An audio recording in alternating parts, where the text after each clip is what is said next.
few years later, the military and FBI formed a top-secret task force to explore the troubling abstractions raised by cases Blue Book failed to resolve.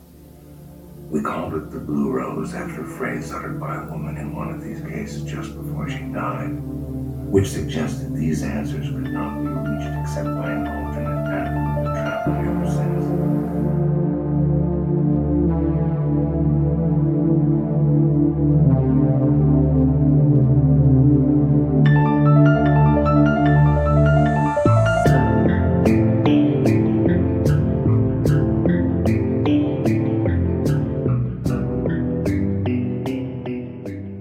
Welcome to the Rewatchers in the Lodge, the podcast where we're currently watching Twin Peaks. You are here with me, Tyler Harris, and Marcus Marinos, Riley Harris, Tyler McKinley, Mitchell Marshall, Justin Hammer. And this week we watched the next 2 episodes of Season 3 of Twin Peaks, Part 11, There's Fire Where You're Going, written by Mark Frost and David Lynch, directed by David Lynch, and originally airing July 23rd, 2017. And Part 12, Let's Rock, written by Mark Frost and David Lynch, directed by David Lynch, and originally airing July 30th, 2017. And don't worry if you missed anything, if you forgot that little tiny detail that's just going to pull everything together for you. Mitchell is here to go over every single thing from those 2 episodes. Go, Mitchell, now.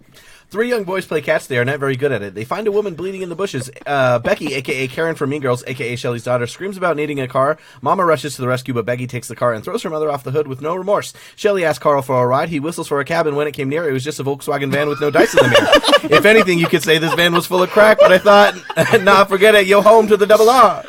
Norma tells Shelley to call Bobby, so Carl radios the station, even though he is not a cop. Becky has a gun and shoots through Steven's door, even though the sweet old lady said he wasn't there. Steven is hiding in another stairwell. The poor police dispatcher is inundated with calls. Shaggy Doo Hastings leads the FBI squad to where he saw Major Briggs. A ghost appears behind the fence. Gordon and Albert head in. Electricity crackles. A vortex forms in the sky, but only Gordon experiences it. Further in, we see a staircase with more hobo zombies. Albert sees Cole flicker and pulls him out. Nearby, they find a naked corpse, maybe Ruth Davenport. Party pooper Diane just hangs back with a cigarette and watches hobo ghost get in the police car with the detective and Mr. Hastings. Ruth has the coordinates on her arm. The ghost hobo kills Mr. Hastings by crushing his head. Something about 224 Sycamore. Bobby and Shelley try to parent Mamma Mia. Norma judges from behind the double R counter. Becky lies about the abuse and wants to go back to Steven. Shelley ruins the family moment when she macks on her new boo in front of poor Bobby. Someone shoots through the double R window. A father just left his handgun in the back of a seat with a 6-year-old who looks like he has no regrets about shooting the gun. An idiot stuck behind the station wagon won't stop honking. She just wants to be home for dinner because it's way past 6:30. Her daughter in the passenger seat has turned into a vomiting zombie. Bobby just watches everything. At the police station, Hawk has a living map. They talk about fire and a forbidden symbol. Log Lady is on the phone and she says there's a fire where he is going. Cat on a hot tin roof. Albert shows Cole a photo of Ruth's arm. Diane mouths some shit and reiterates her love for nicotine. Mackie and Preston bring coffee and donuts. Dougie is baited by Coffee to meet with his boss. He wants Dougie to meet with the Mitchums to pay out their claim. The Mitchum brothers throw down on some Raisin Bran. They are hyped for murder. Dougie sees Mike in the lodge through a door, but his limo is here. A really bad song about Vegas plays us through a drive out of the strip and into the desert. One of the brothers had a dream that he won't kill Dougie if his box has a cherry pie, which it does. They find the $30 million check, and all is well. The late homeless lady Jackpots shows up at the celebratory dinner. Rest in power, boo. Candy is still incoherent. Dougie has the Mitchums have some damn good pie. Damn good pie seems to jog something in Dougie. Albert talks about this is episode next one. Oh, man, I can't believe that's only one episode. Albert talks about the government UFO research program. Blue Rose, Copper, and Jeffries were involved. Albert is initiating Preston. They bring Diane in and ask for her help. Jerry Horn emerges from the forest. Sarah Palmer loads up on liquor and cigs. She's annoyed by the new beef jerky and scares the cashier with urgent warning. She tells herself to leave in a schizophrenic outburst. Driscoll mows lawns and fixes things, but only takes money for blood. Carl wants to help him. What the hell is this? Dougie's son attempts to play catch. Hawk approaches the Palmers, and we get a glimpse of the ceiling fan. Sarah is standoffish, and we hear a clatter behind her. The woman that the terrible catch-playing kids found at at the beginning of the last episode, is shown in a hospital bed. I just realized she's the chick who snitched on Richard Horn. Diane texts Mr. C. Truman visits Ben Horn to tell him his grandson is a trash murderer. Ben gives him the key to the Cooper's room to give to Harry. He tells Ashley Judd that Richard never had a father. He rambles about a bike, then arranges to pay for Miriam's medical expenses. Albert interrupts Cole's nookie. The French paramour takes her insanely sweet time leaving. Albert relates Diane's text that they are apparently monitoring. Mr. C's Cheeto minions stake out to assassinate someone whose child comes out the door to see his dead body. When they go to, afterwards, they go to get chicken nuggets at Wendy's. We don't know regular or spicy. Jacoby is live from Studio A. Dr. Amp ramps about shoveling the mud some more. Nadine is smitten. Audrey wants her husband Charlie's help to look for Billy, who she's having an open affair with. They have a ridiculously long conversation. He's tired and will not relay what Tina said. Diane looks up the coordinates and it points to twin mother effing peaks. Nailed it. Two randos at the Roadhouse gossip about Mary and Clark and Angela. Some guy that almost got hit by a car flies into the scene just to be exasperated about almost getting hit by a car. That's it. Cool. Yep. That's it. Man, That is it. So much stuff. Well done. Yeah. Oh my gosh. That's I was disappointed. We got a second time we've duplicated a band in the Roadhouse. yes. And The Chromatics are back. Yeah. I'm like, look, there's plenty of other bands out there, David Lynch. We've got one at our table. Yeah, we sent him an email. The budget of this episode all went to the spinning vortex. So. David Lynch just sent us a drawing of him flipping us off. It was just his torso coming out of the back of an armadillo. Oh, delightful. Yeah. So, let's go ahead. Let's cover Dougie's stuff first, real quick, because there's not a lot of it. No, that's true. We don't get a ton of Dougie, but he does. This week, these episodes kind of continued what we talked a little bit about last week. Of we're starting to bring all these groups of people together. We've seen everyone kind of sectioned off into these smaller groups, and we're finally starting to see some kind of connection and some. I don't want to label it progress, but people are learning details at least. So Dougie, the first time that we see Dougie is him going into Mullen's office, Yeah, right? he's like sniffing a coffee. Yeah, he and gets- the assistant's like bringing him along. I like how everyone's just kind of gotten used to his bullshit by now. Like Yeah. they all know how to work with him. He's like perfected the way to get him from the elevator into where everyone else is. Like it's Luring such him a with the smooth coffee. process now. Yeah. The limo driver recognizes him and he's like, red door guy. I gotta fucking lift his legs up in the car. I will say it's funny because like the first time that we're in like in Mullen's office, we see that giant poster of him as a boxer, which is just great. It's like one of those cool little details. But this time he's like, "Hey, get Dougie in here." He's like, and then the other guy's like, "Yeah, we're on our way," from Dougie's phone, like from his office, I guess, and is like, he's like doing push-ups on the desk. And then he does like his fighting pose like a couple times. And does I he call love it. himself Battling Bud? Yeah, at the Yeah. end. Yeah.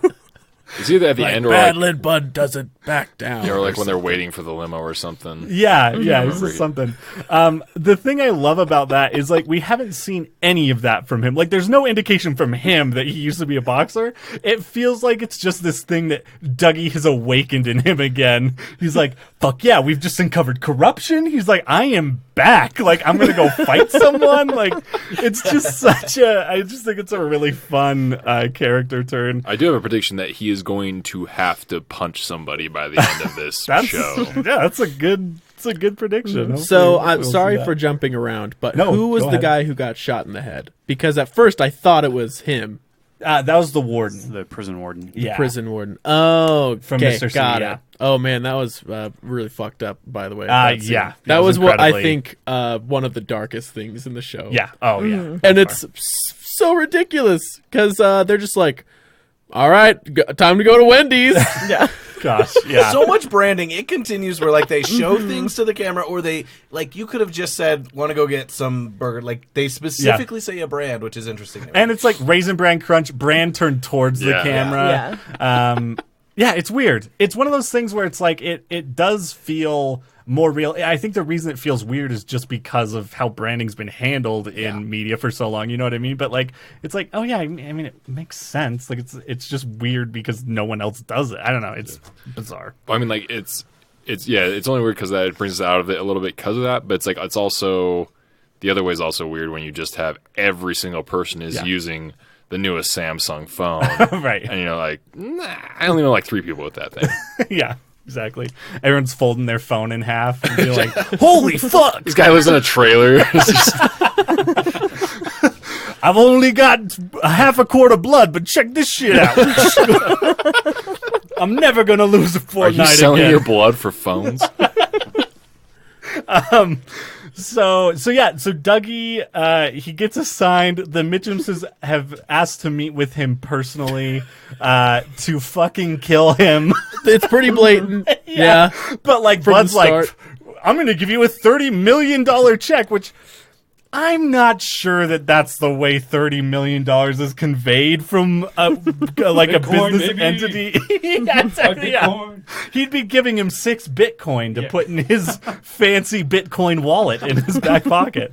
But yeah, it's such a weird, that's like another weird thing. I'm like, I wouldn't have been surprised if he's like, all right, here's 300 briefcases filled with $100 bills. Go ahead and deliver these, Dougie. Here's $30 million that they baked into this pie for some reason. I don't know. Here you go. Yeah, it's really weird. But again, it's one of those things where it's like, I feel like it's just one of the details that David Lynch is like, listen, you get the picture. There's $30 million going from this guy to this guy. Now check out this vortex. So anyways, he has that scene. He sees Mike, who then prompts him to buy the pie before the meeting. Oh, there was one thing I noticed this time. Again, I'm just picking out a bunch of dumbass details that might not matter. But there is a point where Battle and Bud, right before, I'm calling him Battle and Bud. What's his name? Mullins, Mr. Mullins. Mr. I don't know, Mullins. whatever. Battle and Bud. He's helping Dougie get in there, and he's like, he said something about being dead. I can't remember the exact line. It's like, I think he said knock him dead. Knock him dead. Yeah, you're right. And punched him on the chin. Yeah, and Dougie goes, dead, and like grabs his face like this, which is a weird thing to do. And it's also what we saw Mr. C do to Jack. I don't know if you remember that a long time ago. It's in like episode 2 when he like massages his face. Oh, and then the next time he talks about Jack, he's like, yeah, I killed him. Like, maybe by just ripping his face off. I don't know. Who knows? But yeah, so he gets in the car and goes off to meet the Mitchums. The only other thing that we see with Dougie is, well, I think we'll talk about the Mitchum stuff kind of in their own thing, but the only other scene that is just Dougie alone, well, he's not alone, he's with Sonny Jim, is that really brief scene that it feels like something you'd see on a deleted scenes reel because it's so short and it's not connected to anything of just him pulling his dad out and attempting one time to play catch with him, which is delightful. Like, I could probably watch like a web series of like 3 to 5 minute episodes of just the life of Dougie Jones. Just seeing all the, just like him taking a shit and taking 5 minutes to like figure out how toilet paper works. Like that, I would watch it. Can I nitpick something? Please This do, has yeah. no it's not really of any substance. Yeah. But I saw something recently, people complaining on the internet about coffee cups in movies and shows, like very easily being like, you know that they're empty. Yeah. This show does that a lot. Oh, yeah, Every yeah. single coffee cup that you see that you cannot see coffee in is empty, and you can tell. Yeah. Drives me crazy. I mean, just pointing that out. I will say, for a show like Twin Peaks, you really cannot funnel $79,000 a week into the coffee That's that true, you yeah. need for, it's just, Working they on a learned that in the budget. 90s. I get it, yeah. Why do you think the network was so pissed? And like, listen, we know the coffee's great. The damn good coffee is the coffee that comes from like Malaysia or something that like the Exactly. monkeys like shit it out Yeah. or something like, or me, I don't know. Yeah, It's that's cats. why it's Yes. yeah. Yeah. There What? we go. That's why it's so good. Long story short, there's coffee where you can buy the beans that have been digested by cats because it's eroded like some outer layer of the bean, and they're very expensive. It's like $100 a pound to get it in the U.S. I'm in. Yeah. We'll look it up. We'll post it. But yeah, so that's really all we see of Dougie. I mean, obviously, this stuff we'll talk about with the Mitchums. But yeah, where do you guys want to go next? Should we talk about? I mean, we could talk about Buckhorn, Twin Peaks, or the Mitchums. I guess we'd stick in Vegas. Stick with the Mitchums. Talk about them. Okay, yeah, yeah. How are you guys feeling about the Mitchums? What's your? I'm wondering about their connection to anything bigger now, because we know there are some because of that guy in Vegas, which clearly has a connection to New York. So it's like, what is their next thing? Because I mean, we meet them just because Dougie is winning money, Right? And then they clearly have crime problems and some insurance problems, but now could they have an effect on our broader Twin Peaks mythology? Yeah. Well, and it's funny because like Mr. Todd kind of gives the impression that he's like, yeah, you're helping with the insurance thing because I just wanted to fuck them over. Like, it feels like this really, like, I don't know. It's such a weird thing. And I do feel like these episodes for me go such a long way in just me being like, I want to see what the Mitchums are going to do next. Like, they just seem like cool dudes. I love them. Like, eating cereal together at 2:30 in the afternoon. Yeah. They just always have three women dressed like showgirls as their servants. They're both in their 50s, just living together. Living the dream, honestly. They own, like, a crap looking, like, not crap, but, like, clearly this independent, weird little casino. Yeah, yeah. They could do a spin-off about the Mitchums and I'd watch it. Oh, yeah, for sure. Yeah, I could see that. They have enough money to have these hired cocktail waitresses in their home at all times, and they're eating Raisin Bran for breakfast in their fancy robes right by the door to their pool is incredible. Well, and, okay, this is another really random small thing, but they when they're talking to Dougie later, they find out that Sonny Jim doesn't have a gym set, which is a cardinal sin in their eyes. Doesn't one of them say the line, even the orphanage had a gym set? Yeah. Which I think implies that... Oh, wait, I thought he said even orphanages have gym sets. See, that's what I'm not sure. Because I'm like, if it's even the orphanage, then I feel like that implies that they were maybe in an orphanage together. And then my mind just went a million miles away. It was like, maybe they're not really brothers. You know what I mean? Like, they're not biological brothers. For sure, that makes sense. Which I think is a great color for their backstory that even if it's not true, is now in my chronology. We were both 3 years old when we escaped the orphanage. Well, and honestly, I just need to say this, like, hearing just apropos of nothing that Jim Belushi is going to be a character in new episodes of Twin Peaks does not excite me at all. But seeing Jim Belushi in this role and how he's used, I love it. I love it so much. I just love that whole dynamic. But yeah, so that first scene, that cereal scene, is really, really great. I mean, Robert Knepper just acts the hell out of fucking every scene he's in. Oh, yeah. He goes that cereal hard. So good. I did some research real quick. Oh, okay. It is our orphanage. Our orphanage. Okay. And then, but yeah, otherwise, if you Google gym set and orphanage, it just brings up a lot of stories about how kids are mistreated in orphanages. Oh, no. Back to Twin Peaks. Let's talk about Twin Peaks. So yeah, interesting. So that's my canon, is they're not really brothers. They just were in the same orphanage and escaped at a young age and have become crime lords with hearts of gold. But what if they own an orphanage and they just have their own orphanage and they made sure to get it a gym set? That could be true. That sounds more likely, which is sad. Yeah, why don't more villains own orphanages? It's like the perfect way to like breed It's villains. like a great tax shelter. Yeah, you could get ragamuffins up in your army. And like, I'm thinking Voldemort should have done that. Like, the idea was right there. He came from an orphanage. Dude, it was too hard for him. Why be a teacher at Hogwarts when you could just start your own wizard orphanage?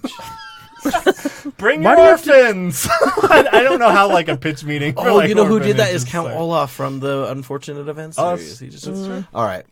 I don't know why I have to be so judgmental of Voldemort. He's just doing his best like everybody else. He's great. He's terrible, but great. Whoa! Shit. Next level. So yeah, that A lot of great people have killed people. All right. it's true. It's true. Never mind. I mean, Hitler was really smart. I mean, Mein Kampf, right? Okay. There's so much we're gonna have to cut No, out. not really. All I'm asking is, would you own a Hitler painting? Would you hang that on your wall? Depends. Oh, I want to see Jojo Rabbit. So yes, you would. Is that the No, leap? that's just where I was like, what kind of Hitler content do I want? I Yeah, want a Jojo Taika Rabbit. Waititi movie. That's fair. That's fair. Okay, so the Mitchums. That scene where they like, I don't know, every scene from the moment they go to the desert, they meet up in the desert, they're in the car waiting, and he's like still talking about his dream. He's like, your cut was healed. It's like, no, he like rips it off. He's like totally healed. And then then there's the standoff. He's like, and there's something else, but I can't remember. And then and then like later he's like, oh my gosh, I remember that box has a pie in it. Yeah.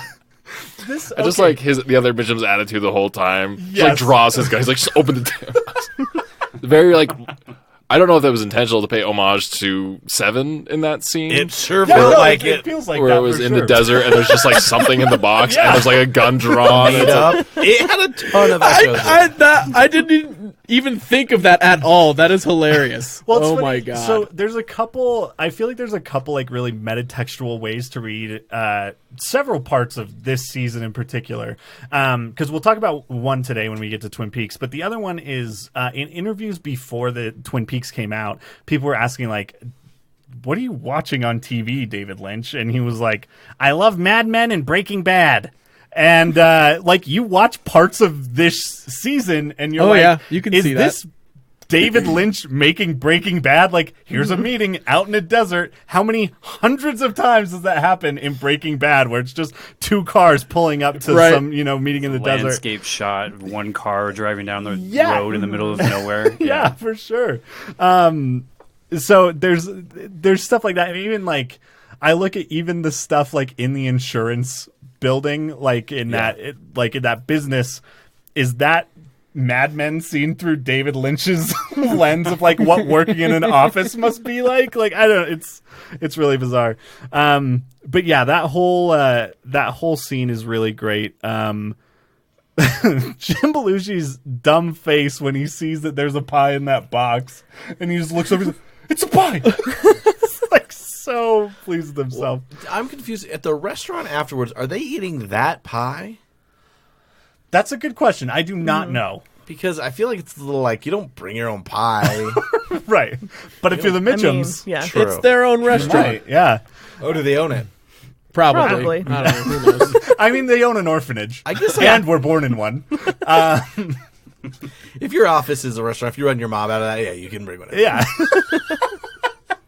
But yeah, so that scene in the restaurant, let's talk about that. I love that scene. I was talking about this briefly off mic before, and her name just slipped to my mind. The actress who plays the lady slot addict.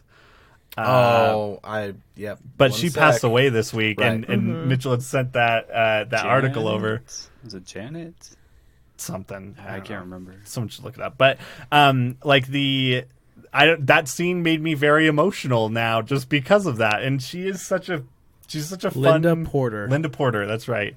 And Close. just her coming in and being like, I hope you know what a special man you're dining with, and just the dumbass grins on both the Mitchums' faces, like, yeah, we know. He got you a house. He got us $30 million. Looking at them like proud parents of Yeah, their exactly. child. Straight A's. We're so proud of him. But also, I think the music in that scene, just that piano piece, like that becomes very like emotional in the middle, and then kind of goes back to the more like traditional restaurant fare, is really, really delightful. I had a question about that because Yeah. there's a very significant cut where like Dougie is eating and he hears the piano, like the very first note of whatever that song is in the middle. I was trying to remember, have we heard that before? Is that something? I was trying to figure out like what is that calling back to, because when I was watching it, I was thinking like, this is Dougie remembering something, or it's like something is in there happening. Yeah. But I couldn't think of what it was trying to reference. I had that same feeling, and I tried to look in the credits at the end for anything Angelo Badalamenti, and I know there was something, but I didn't recognize the name. Yeah. So it didn't. I didn't recognize it from like past seasons, but I had that same feeling, and I wasn't sure. Was there a what piano it was. number in season? I think it was beginning of season 2, where Leland like takes over and starts singing. Oh, Was there a piano in that scene, or did he just like turn on music, or was there no. music? There's There's a the dinner scene scene with the girl, the Yeah. young girl who plays piano. who we'll that also too, talk yeah. about. I think in tonight. the credits for this episode, that piece was credited to Angelo as like an original piece. I don't think it was like a classical piece or anything. Oh like yeah, that, you're right. so- You're right. Which that one was. I think that so, was something yeah. else. Yeah. Yeah, you're right. I mean, Leland that's wouldn't why I be was- caught dead singing anything so modern. Just you. No. That's not even the right notes. I can't even remember the melody to that trash fire.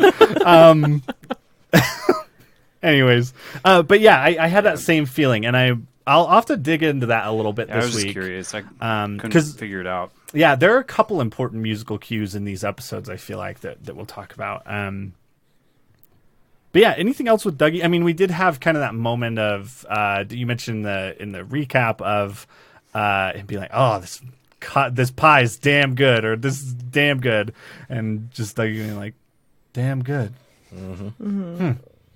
I should use that to describe coffee 25 years ago, probably. I don't know. But yeah, anything else with Dougie? Did we miss anything? I feel like that was kind of it. Yeah. Yeah, I think that's pretty much it. It was a very small amount of stuff. It took us 20 minutes to talk about it, probably. But yeah, it's really fun. But in the Mitchums, I love that turn, and I love the dynamic of the Mitchum brothers together, and also that like violence coupled with just the sweetness that they show to each other and to Candy, Sandy, and Mandy. I don't know if I knew the other two. Yeah. Wow. Yep, Sandy and Mandy. I only know that from the credits. But yeah, so that stuff's really great. Those are great scenes. Let's talk Buckhorn real quick. So let's talk about kind of what's going on with Gordon and Albert and Tammy. We have that crazy scene at, is it 224 Sycamore? Is that what you said? Yeah. Some abandoned house with dark hobos running around it. Pretty sure I've seen this place in California before. Sacramento Valley, it exists. That's it. The same thing happened to you there? No, not quite. You just came back. Like, I saw them. Dirty men on the stairs. Dirty bearded men. I mean, he did probably see that. Yeah. But I love how simple the effect is of the dirty bearded men. Yeah. Because it's very effective and it's very eerie, but it's so simple. It's incredibly the way they do it. economical. Yeah. Yeah. And just having them kind of appear, like I feel like in this scene in particular, it's used to such a great effect to kind of build up the tension in that scene. And because so many other times we've seen them, it's just we see them and then they're gone, or we see them and they do a ritual to bring a man back to life, and then are gone. This time they were in, and wasn't really sure, they weren't tipping their hand at all. But yeah, so let's talk about kind of what Gordon saw, because he kind of starts to, it appears, phase in and out of of this reality as he's having this vision. And I do love, one of my favorite shots in this is actually that really long shot where you can see the two cars and the fence and it's just completely quiet and you just see Gordon's hands like in the air. Like it's such a great it's just a great like baseline for what is going on to kind of pull you back out into like, this is what everyone else in that scene is experiencing, is him just doing that. I had a question about that. So we know that Mr. Hastings said, I walked 15 to 20 feet, then I don't remember what happened. Yeah. So that's kind of where he is when this vortex starts spinning, and then eventually he has a little glimpse and stuff. But it seems like Albert, who is also past the fence, but about 10 feet back, he can't see what's going on in the air, but he can see that there's something going on with with him. So I'm just like, the proximity, I couldn't tell if Albert was seeing that or not. And then, I love when it zooms out and we know, like, Diane and the sheriff and Mr. Hastings are there and Tammy, and they're just like, he's just standing there. Yeah. Like, it was so good, like, such a good counter. But I felt like Albert was in between that, and I just want to know what that effect was, because then they stay past there, they're past the fence, they're walking around, and nothing else really happens. Yeah. Then they find the corpse and everything, but just interesting, like, why that effect has the effect in certain spots and stuff. Yeah.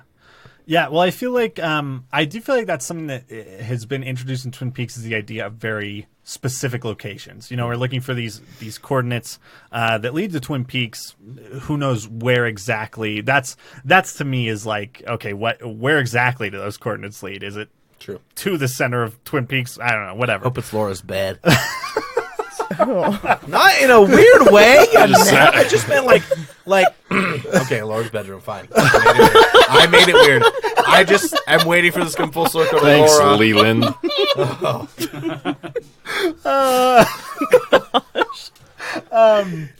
But yeah, I don't know. Like it does feel like such an incredibly specific thing. Yeah.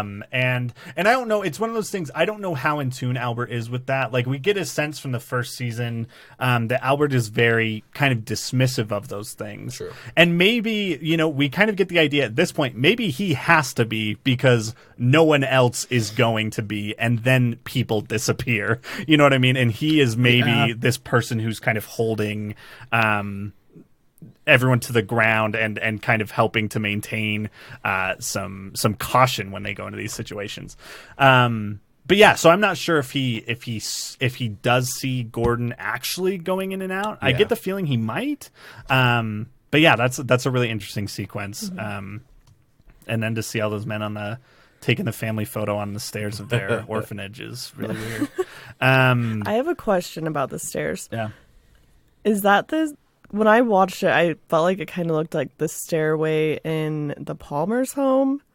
Or would it be like the stairway of one of those like abandoned houses? For me, what first came to mind was in Fire Walk with Me. Was it the convenience Yeah. store? Mm-hmm. Or Yeah. that's what it reminded me of. Okay. But Okay. that's a cool idea. I wonder if that's true. Yeah. It's like really with the quick. walls I and actually stuff. rewound it to make sure, like, I kind of got to see the whole in and out of it, and it's really quick. So I wonder if it does have any distinct connection. Yeah. Well, I wonder if that was. Do we ever get a? Oh, I guess it's a totally different place. It was Arizona, wasn't it? The whole gas station thing. Nevada. Nevada. New Mexico. New Mexico. Yeah. Yeah, sorry, Yeah. New Mexico. Yeah, The and this other- was in Buckhorn, South Buckhorn. Dakota. Okay. Yeah. Okay. So that wouldn't be the same place. My But favorite part of that yeah. that scene is when like Matthew Lillard's just like sitting there dead, and like they've been looking at him for a while, like they know that he's not there, and Gordon Cole's just like, he's dead. Yeah.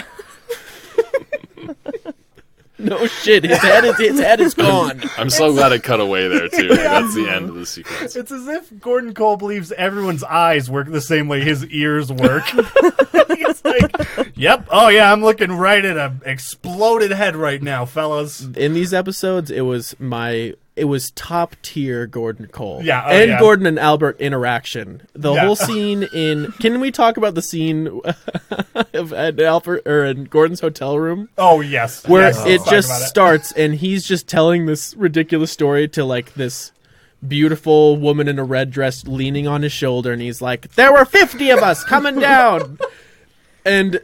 This is one of my favorite things of Twin Peaks is just borderline parody bullshit where this lady takes so long to leave. Yeah. Like a ridiculously long amount of time. Like she's got to adjust her dress and like put on a shoe and then put on another shoe, and then she takes out and she starts putting on lipstick, and it just keeps going, and it is so funny. I thought it was hilarious. And then you have the most ridiculous interaction between Gordon and Albert, where he's telling him the story of what he was telling her. I can't remember exactly what he said. Do you remember? What is that? Turnips. Yes. Oh yeah. She's here because her aunt's daughter went missing. She's a turnip farmer. Yes, I told her she'd probably turn up. Eventually. Yeah. She didn't get it either because Being French, it doesn't translate. Do you know that there are over 6,000 languages being spoken on Earth? I was just noticing that Albert's gotten a lot more patient over the years. I really thought he was has. going to be like. I feel like old Albert would have just He wouldn't just have took waits that it shit. out in silence. Yeah. Are you done? Sometimes I really worry about you, Albert. And then he's so dismissive of Albert. He's like, I just want to go back. I just want to bring her back up. Oh my gosh. Yeah, that scene is great. I will another just useless fact note. This is the second time we've seen a French-speaking woman with an older man. The other time is in Deer Meadow, or is it Washington or Oregon, wherever? When Chet Desmond and Sam Stanley go to the diner, there's that old man that's over on the other side of the bar with a French woman, a woman who only speaks French, and he's like, "You talking about that Laura Palmer or that Teresa Banks girl?" And then later it's like, "You talking about that Teresa Banks girl?" So I don't know, just another weird dumbass connection. Just a recurring theme. I think he just likes French. I mean, it's the best sounding French we've heard in this series to date, I think. Oh, you didn't appreciate I can't even remember The what Renault brothers. any of them, I guess. Yeah, you're right. I don't know why I was trying to pinpoint one bad accent in that trio of brothers. But yeah, so we see that the other great scene I feel like with this group is the inducting Tammy into the Blue Rose Task Force. And we get a little bit of an explanation of where that comes from and what it is, as well as a hint to the first Blue Rose case, which is apparently ended with some woman dying, and her last words were something to do with the Blue Rose. Do they say for sure what that is? I don't They never just said say it was that. mentioned Okay. in one of the cases by Okay. some woman. But yeah, that scene is really great. Tammy continues to be a pretty letdown of a character. I'm gonna have a controversial opinion here. Okay. I like how ridiculous Tammy is. Okay. For me, it fits in a different way. Like, the characters in the show just make the most ridiculous choices. Like, I feel like they take the script and they just say, all right, let's go over this a million times and do the most ridiculous things. And then they take the most ridiculous takes and combine those into one scene. Right. I don't know if that's how they do it, but I kind of like how just like ridiculous and very, I don't know. She's so understated that I don't know what she thinks or feels, or like, is she skeptical of all this? Is she frustrated by it? Is she eager? Like, she's bland. And then you got Diane, who I do like that did we know that they were kind of monitoring? We knew that they were suspicious, but did we know they were Yes. monitoring her Yeah, phone? They intercepted think- that first text a couple episodes ago. Yeah, and I okay. think the implication there was like we're gonna keep her close, Keep your to enemies know closer. what information is coming like- in, that kind of thing. Yeah. I guess my problem with Tammy is like I don't know if that's the actress just as a weird person, that's a weird quirk she has, like the way she walks, the way she moves her face, which bothers the hell out of me. But I feel like with every other FBI agent, it's very clear that this is like a shtick. Whereas her, it's like I'm pretty sure it's a shtick, but it's like it's not reading clearly enough for me. Maybe I'm just dumb. Yeah. But No, I definitely understand that. Yeah. And I see where you're coming from as well, just because, like, having read The Secret History of Twin Peaks, there's so much more. It's written in the voice of that character. A lot of the like side notes, because she's the one that's compiling that dossier. And in that, I love the flavor that she brings to that. But yeah, I miss a lot of it in the performance. But yeah, I do get what you're saying though. Yeah. Like it does fit in with the theme of FBI agents being these very strong, in your face personalities. Yeah. But yeah, and she's a part of the Blue Rose Task Force now, which is Part of the great. crew. She's part of an elite group who have mostly disappeared. So what a lucky lady. Surely nothing bad could happen to a woman in Twin Peaks. So yeah, I'm trying to think much else. I mean, the stuff with Diane, I don't know that we get a whole lot more information. Kind of more of the same with her. She does remember those coordinates. She pulls them up. It's Twin Peaks. Right. Yeah. That's kind of where they end with her, I feel like. Yeah. If I'm remembering correctly. Yeah. I can't remember anything else. Did you have anything else, Riley? Mm-mm. Okay. So yeah, I think that pretty much covers Buckhorn. Oh, I do want to call out Dave Mackley. The performance and the delivery of that line after Bill Hastings' head explodes feels so right. Like, it feels like it's just a great performance. Like, that just shock and like just screaming, oh my God. He just like gets out of the car and like makes that call. I just love that moment. I think it's such a great performance. R.I.P. Bill Hastings. I thought we had more to glean from this guy. Like, he kind of had his 2 episodes, or maybe one at the beginning, and then he comes back and we learn about this side where he was interested in this, which we didn't really know, and now he gone. Yeah. Yeah. He's gone the way of the people from, that little town in the 50s, which is crazy. He got his head cracked in. Oh, yeah. By a ghost. I was like, are you referencing a real town where people die? Yeah, you been didn't hear about listening that? to a podcast? I heard the Head Crusher Massacre, 1957. Well, it's crazy. It's always like people's heads. People's heads are getting taken off, or their heads are exploding or being Getting crushed. shot. Yeah. What's that movie where the guy's like trying to do the psychic thing on that Scanners? guy? Yep, and his head blows up. Yep.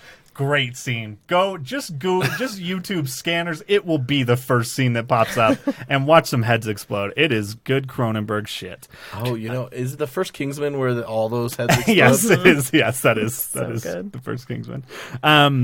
Okay, so I got let's some exploding head stuff for the recommendations afterwards. Oh, too, good. By the way, Stick around for that. Lots of exploding heads. We're going to be talking a lot of just fucked up heads at the end of this show.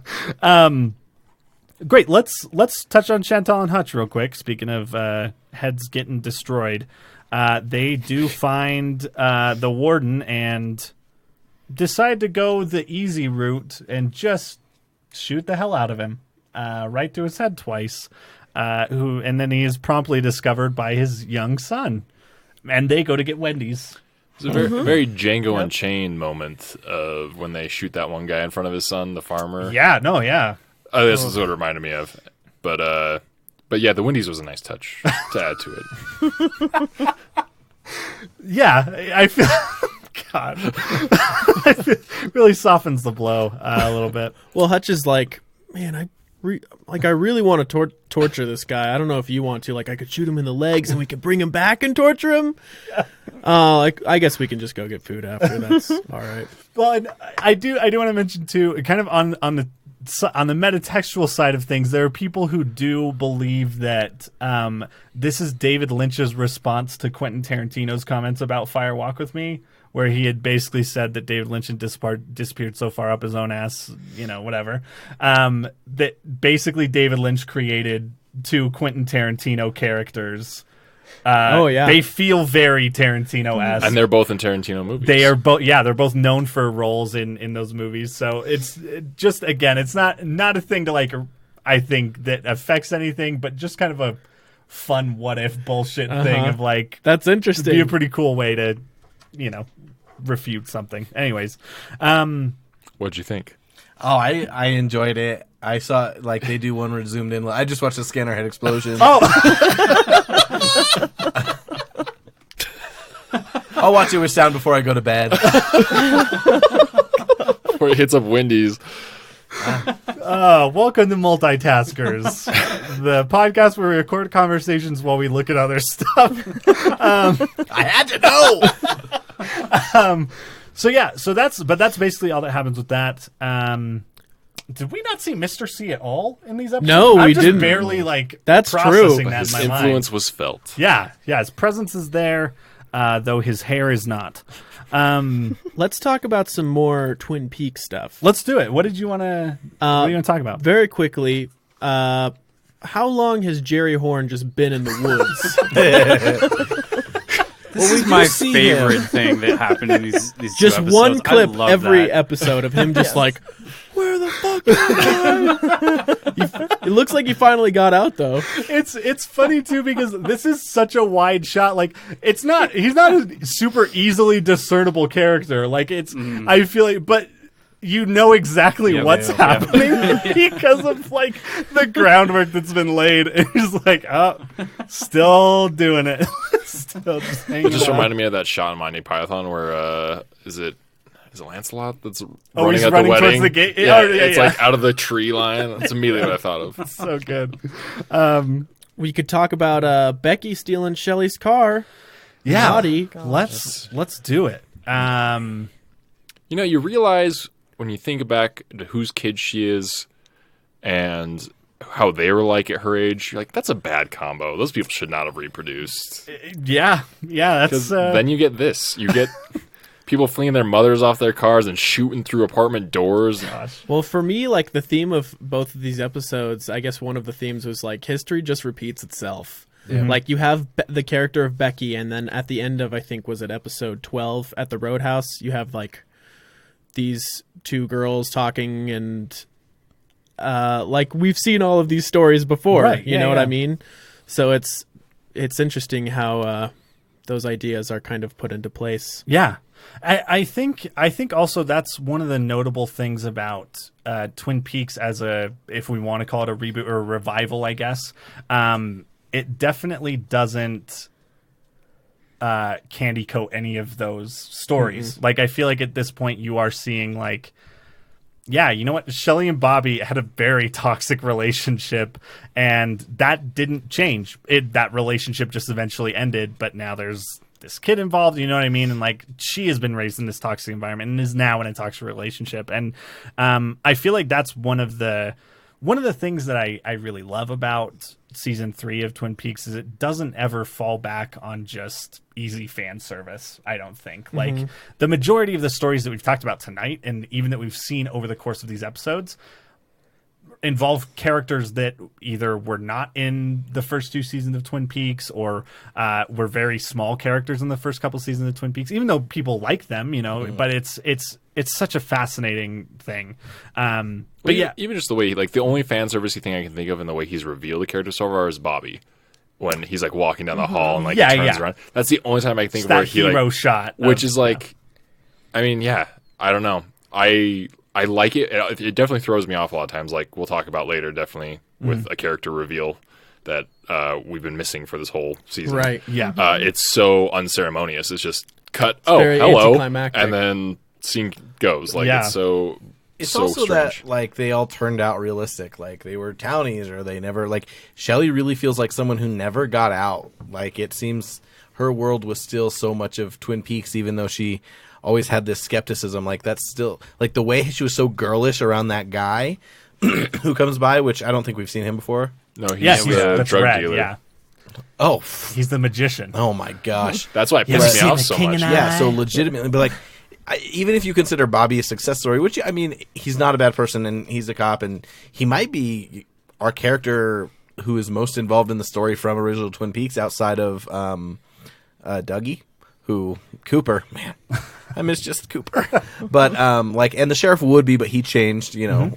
I'm still a little Hawk, upset with that too. actor. Yeah, but Hawk, too is super involved, but other than that, yeah, it's not like someone got out and made something. You know, there is like this sadness to it, which is realistic. Yeah. Yeah. So anyways, that all said, let's talk more about Becky. Because I do want to note there's another character, there's a returning character in these episodes that you probably did not expect to see or care about seeing. But the woman who is with Steven in the stairwell when Becky is shooting through the door is Gersten Hayward, who we last saw playing the piano at a family dinner with the Palmers. Wow. And yeah, just another cast So member. who is she? Is it the same actress? Yeah, same actress, Cool. and it is Gersten. She's credited as Gersten Hayward in the credits of the episode. Oh, Donna's Donna's younger sister. sister. Yeah, Donna's younger sister. Yes, exactly. Who Donna we have not seen. We have not seen Donna. No. But yeah, it's just another weird thing. Yeah. I'm not sure her name is mentioned in this show So you at all, wouldn't- other than the credits. It was so funny is I paused on the credits on purpose this time because so much is learned through the credits. I was like, interesting, yeah, nothing. And we've already talked about like 3 credit things that I just missed. Yeah, I don't pause, but I'm always looking. I haven't caught anything either. Yeah. So But yeah, so that's another Wow. just kind of an interesting Because thing. earlier I was suspecting either her or the chicks in the booth at the end. Because earlier you hinted when we talked about that piano scene that yeah. one of those younger Yeah. people was going to come out. I was like, oh, maybe it was one of the girls gossiping in the Roadhouse. But now I know. Yeah. So the That's a nice little woman that Steven's hooking up nugget. with. Yeah. Now, did you notice that from the credits, or did you notice that from Reddit? No, that was credits. Okay. That was actually, but yeah. Anyways, I'm just curious what people have found. Yeah. Oh, I'm sure there's a lot more, and yeah. Anyways, we'll talk about that later.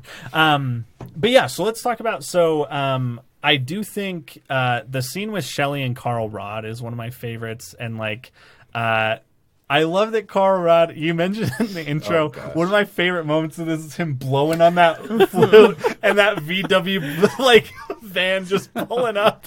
It's like the most superhero ass thing that could happen in Twin Peaks. Well, he's got a police radio in his car, Yes. so Yeah, which is the other great thing. at first I was like thinking he was one of the kids that was abducted, and maybe he's got some sort of connection. That's his Black Lodge van. well, actually, that's a good point because the log lady has a direct line to Hawk. Yeah. It feels very Mandy-esque with the flute summoning like someone in a vehicle. True. Yeah, Mandy. Oh, finally. Finally we can pull connected. Mandy into the Twin Peaks universe. I knew I loved that movie for a reason. But yeah, that's Could so have taken great. place just like right up the road from Twin Peaks. Very true. Seriously. That's at Pearl Lakes. Pearl Lakes is where they live. in Those Mandy. drugged up bikers, like they would fit yeah. right They're hitting in. up One-Eyed Jacks all the time. So yeah, I do want to touch. Let's just touch on Carl Rod real quick while we're here. I also love. There's that scene that feels like it's out of nowhere. It's him talking to his tenant. Yeah. I love that scene because it just. Carl Rod just feels like one of the last true forces for good around. You know, that whole conversation with that guy of like, well, you mow the lawn, do you get paid for that? You know, your place is water heater, did you get paid for that? Well, here's $50 and don't pay me rent anymore. You know what I mean? Like, don't pay me rent this It's month. strange because you don't get that vibe from him in Firewalk with Me so much. Right, yeah. And I think, I think a lot of that is kind of developed. We talked about it a little bit in Secret History, kind of his past of like being a war veteran and being abandoned basically among like Eskimo people for months before he is rescued. And like, I like this scene because it pulls that in a little bit. And now when I watch Firewalk with Me, I can kind of see the flavor of that where it's like, he's a great guy. Just don't bother him before 9:30. Just don't knock on his door before 9:30 a.m. Like that's just a simple thing. But yeah, so then we finally get the connection between Shelley and Bobby. And then we have that crazy, the shot gets fired from Yeah. the van or Well, the whatever. scene before that, like, Yeah. is such a good scene of like So good. broken hearts. Like it, clearly, like they are frustrated with their parenting, and you can, I mean, I feel like you can tell pretty instantly that I don't know if they ever got married, but that they're not together. And I just thought that was a really realistic scene. Like they're just struggling with the repeat of themselves, and then all of a sudden the shots fire, and like, it was so great that it wasn't intentional. Like, that's just something you wouldn't see normally. Yeah. Like, someone was shooting at them, makes complete sense. And then it's just an accidental shot that brings out these weird interactions on the street. Another Man, the street scene honking was way too much for me. Yeah. I was going to kill that woman. get home. What do you think this is going to help? Do you think we're going to move for you That's what it's after like. a That's crime? what it is in Louisiana. Driving in Louisiana, I was like, "Oh man, I'm back." Like We're all gonna be late. 2 seconds. I gotta go. 2 seconds before the light turns green. Yeah.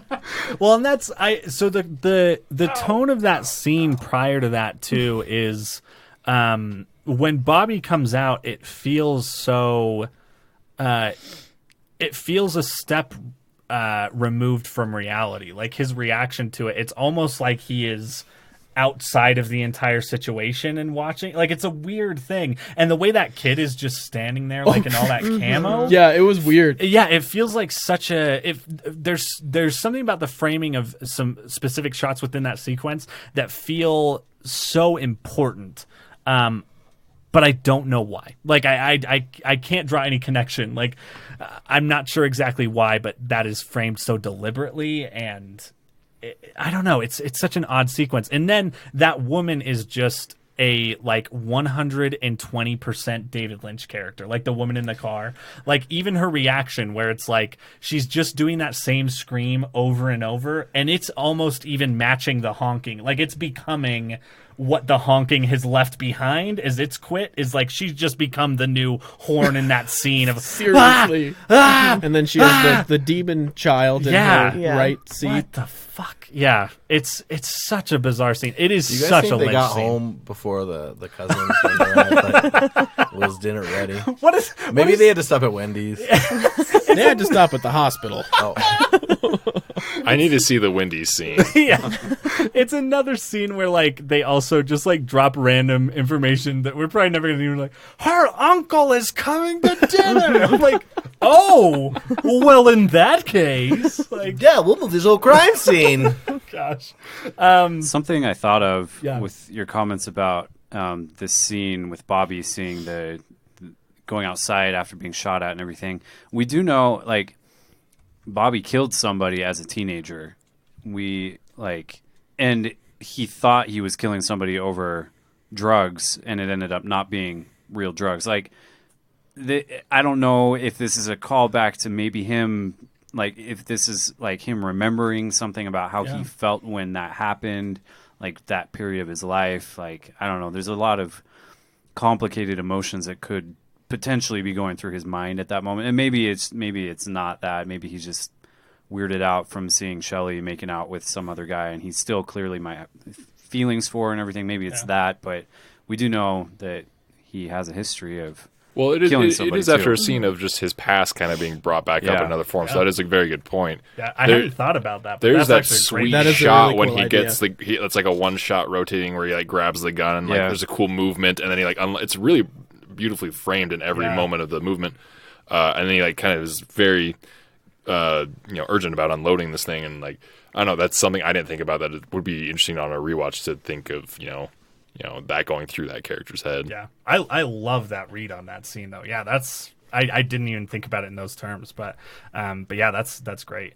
I think the other thing that I really like in this scene is we get to see Jesse a little bit, who is the anti-Chad, could we call him? Like the very good my new car? deputy. Yeah. Sheriff Truman, are you interested in seeing my new car? That was so good because of It's a the 2000 the pacing. The pacing of that scene is like the tension is building up, and you hear a knock at the door. You're like, "Oh shit!" And it's just that, and that is a good joke. That is so good.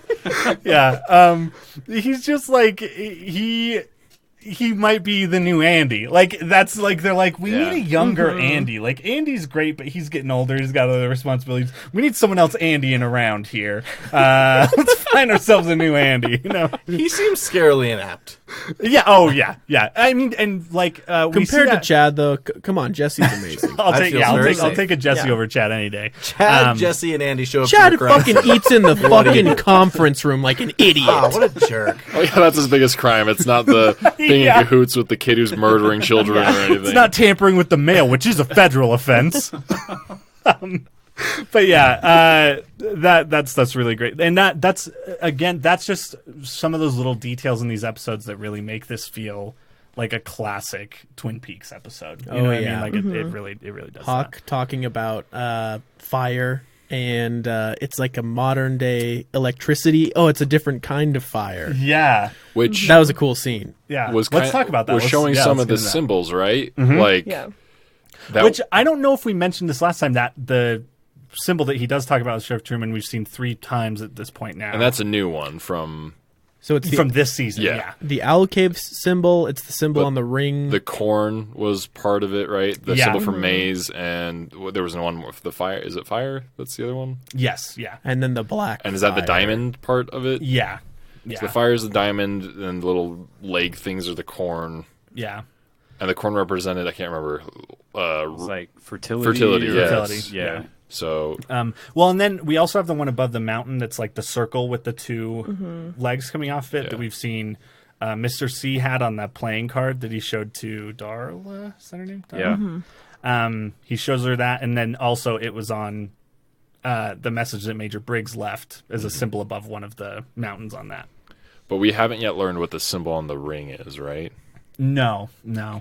I mean, yeah, I mean, I think it's one of those things that we could probably kind of deduce at this point. It does have, if we want to talk about the flexibility of the Alcave symbol, on the ring specifically, it has that tail coming off at the bottom, which would symbolize the corn, maybe more the corn aspect, which would also connect to the Garmin Bosia, which would be that connection to the Black Lodge. So there's that kind of stuff that, but yeah, we don't have anything like solid or specific on what that might mean.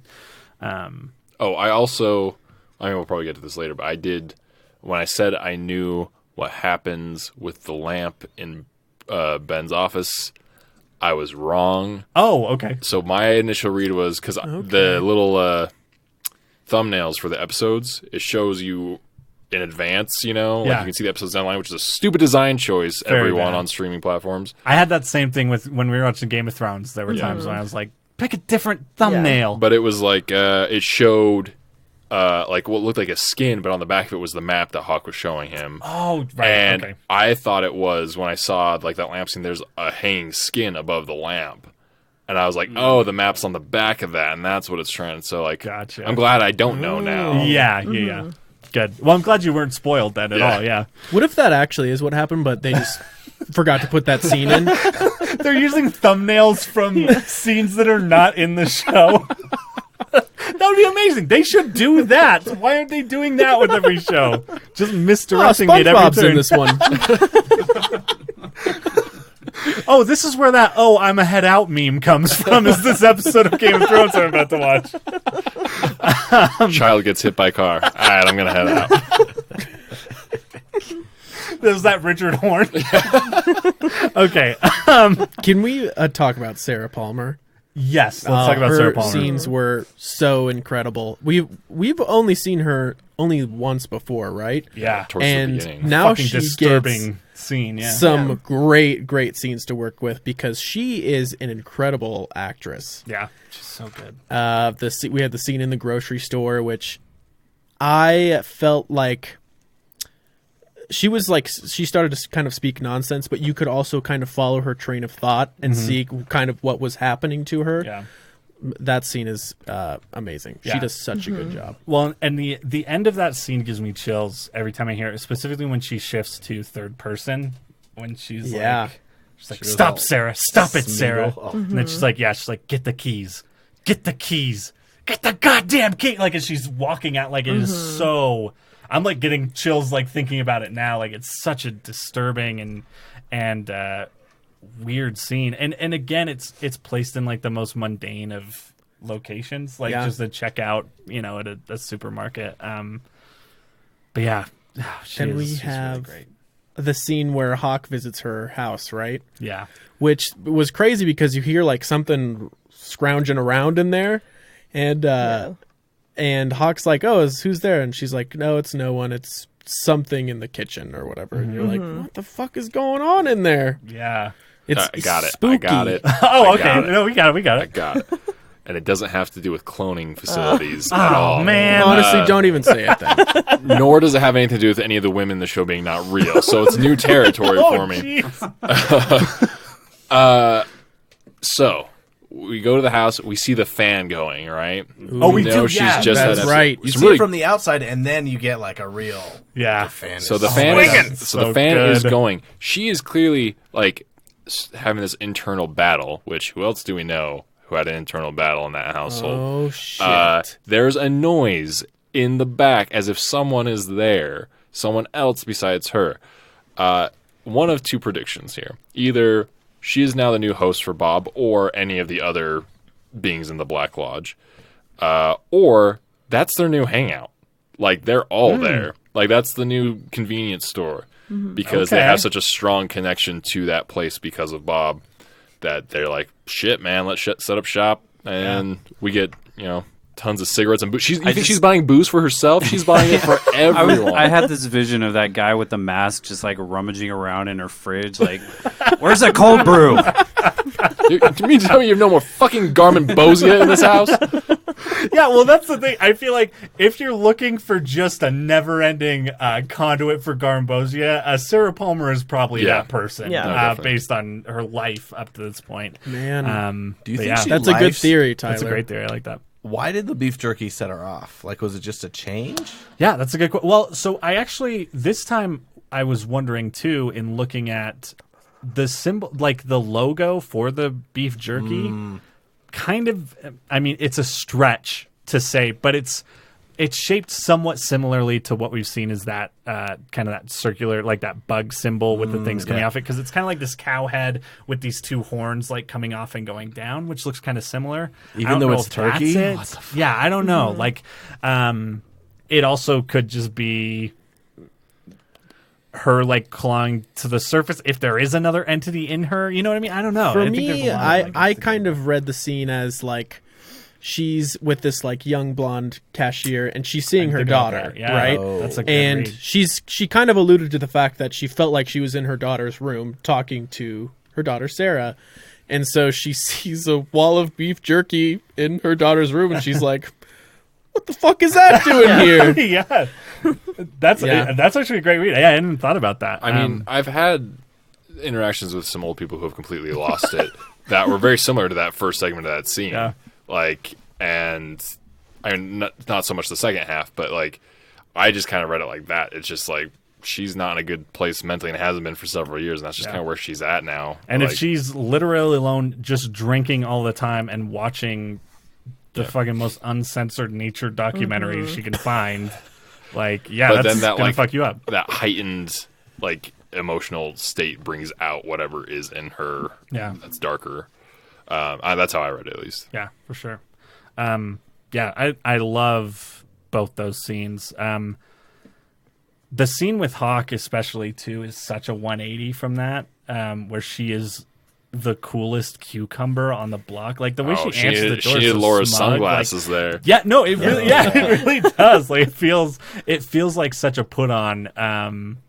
But then that line that she says through like gritted teeth to him, Just that menacing look. yeah, where she's just like, I'm trying to remember the exact line. It's a bad. I think she says it's a bad goddamn story, isn't it, or something like that to him. And it's like, it feels like such a loaded line. Like I feel like there's so much going on inside that line, and And Hawk is Yeah. just, all right, you like, let me know if you need anything at all. yeah, Such a cool dude. it's so good, great scene. Like kind of how Hawk says that. He says like help of any kind, and so it's like he's alluding to if there's like darkness in there, yeah, he can help He her knows out. the full story. He Yeah. knows what's going on. Yeah, it was good. yeah, that's really I good. mean, that is also, I want to mention, that is the moment where we do get the original Twin Peaks. Wow, my brain, not soundtrack, but that's not the word I'm looking for. But yeah, the song. It's the I had to look that song up. It's called Teresa's Autopsy. It's a Fire Walk With Me song. It plays when they're doing the autopsy in Deer Meadow, which is a bizarre and weird. Is that the song? you're No, thinking of? when he rolls up to her house. Oh, when she it's- rolls up, yes.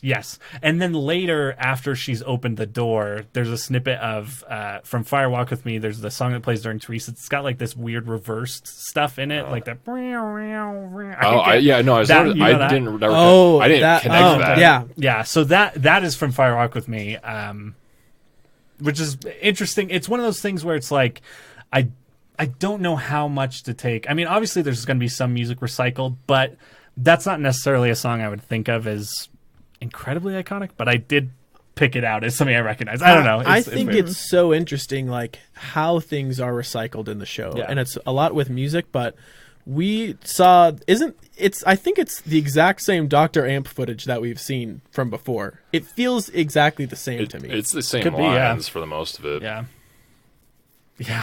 with like Nadine's reaction shots and stuff. That I could watch that a million times though. If that clip was in every single episode, I'd be like, no, all right, here we go. Ascending the ramp. I don't know what he says after that, but I just am always like, ascending. What? Just the next amp word you could find. The something, I don't know if this is like a connection to this at all, or if it's just her character, but how she watches the show and like comments on it reminds me a lot of when she's watching that soap opera and is like, "You show him, Chet.